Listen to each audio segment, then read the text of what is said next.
Hello बच्चों, let's see this question.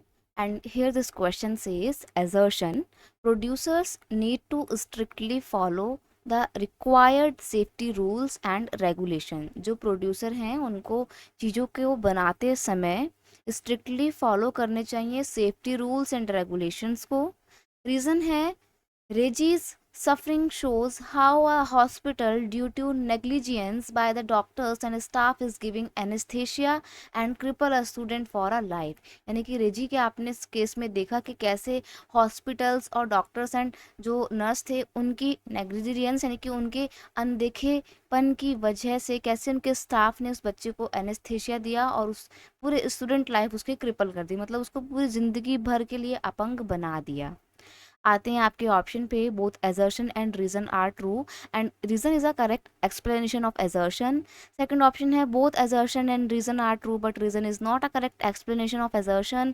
Third option है assertion is true but reason is false and fourth option है assertion is false but reason is true.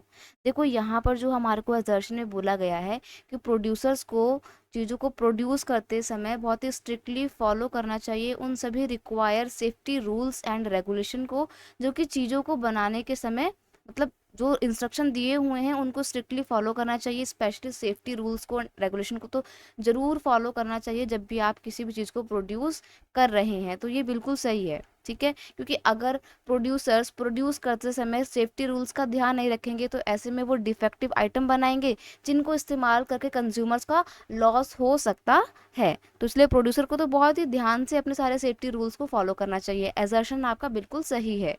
जो यहाँ पे reason दिया हुआ है कि रेजी suffering shows how a hospital negligence by the doctor and staff giving anesthesia cripple a student for a life.